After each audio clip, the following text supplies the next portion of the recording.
लड़की के खूबसूरती के बखान करे, तारीफ करे।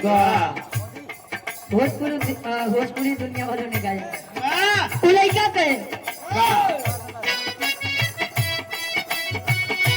लाले लाले होठवा से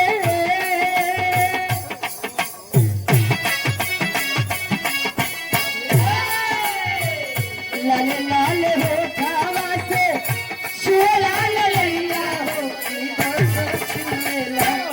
हो की रस छुएला जैसे आमा के मोरा से रस छुएला हो की रस छुएला जैसे आमा के मोरा से रस छुएला हो की रस छुएला जैसे आमा के मोरा से रस छुएला हो की रस छुएला।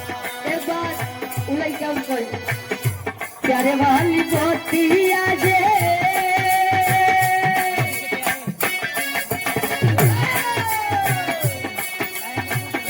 प्यारे वाली पोतिया जे बोले लू करे जा हो करे जा छुएला हो करे जा छुएला तो हर मीठी मीठी बोलिया करे जा छुएला तो करे जा छुएला तो हर मीठी मीठी बोलिया करे जा छुएला तो हर मीठी मीठी बोलिया करे जा छुएला वो करे जा छुएला।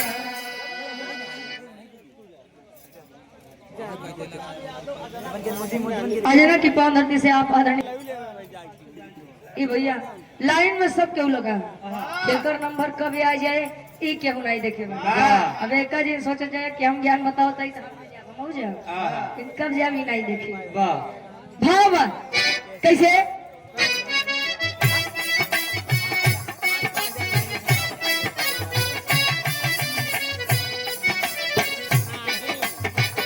स्वार्था के संगी सबन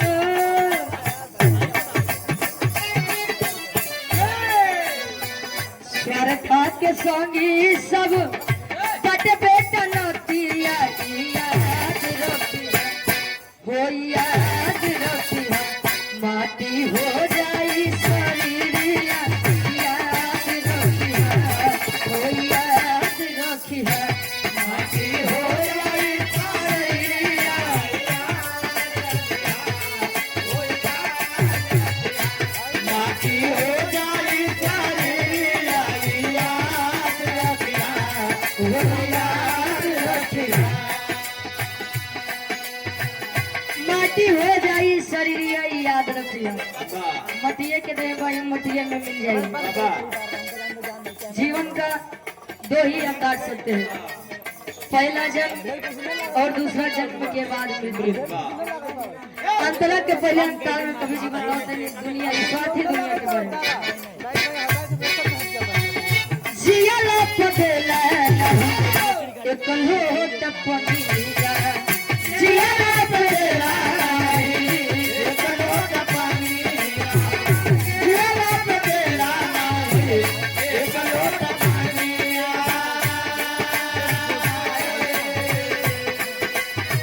मुआला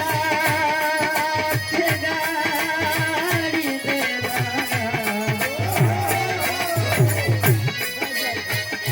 मुआला पे गाड़ी देला गज भरी जमीन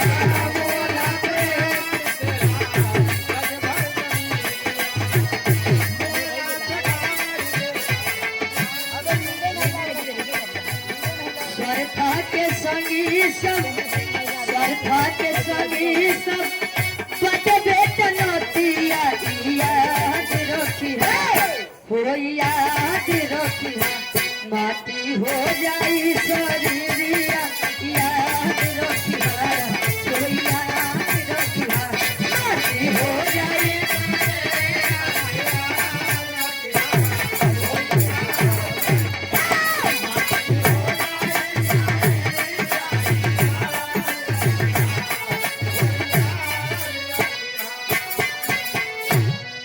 जियाला पदेला नहीं एक लोटा पनिया जमाने की सच्चाई है, आप लोग जानते हैं। राजकुमार विश्वकर्मा जी भैया जी के द्वारा 51 पे आशीर्वाद के सारे। ए भैया, जब ले माई बाबू जिंदा रहेंगे, एक लोटा पानी भरे तरसत रहेंगे। सबके बात नहीं बा, लेकिन 85% असत थे। यार जौने दिन संसार छोड़ देंगे और वही दिन लगे। अच्छा, लोग रोते भी हैं तो अपने स्वार्थ बस रोते हैं। अब हमारे बाबू नहीं है, माई नहीं है, कि हमारी आगे वाला काम कैसे हो।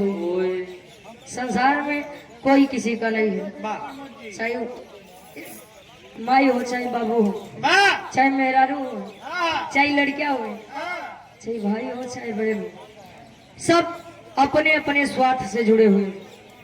अंतर के दूसरे अंताल में कवि जी लिखते हैं कैसे।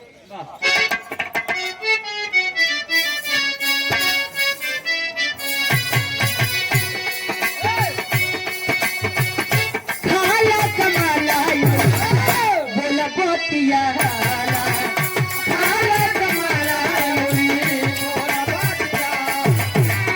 खाला कमाला बोला बोतिया।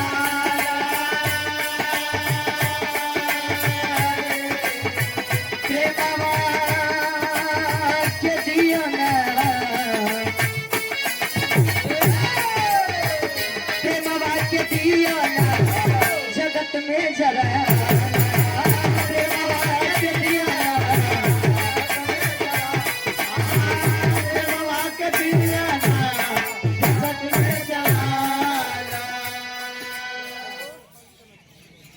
आदरणीय आप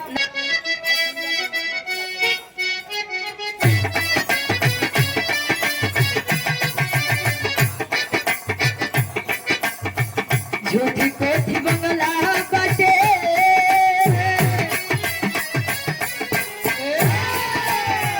झूठी कोठी बंगला बाटे, घर बोलोतिया याद रोतिया हो, याद रोतिया माटी हो जाई शरीरिया याद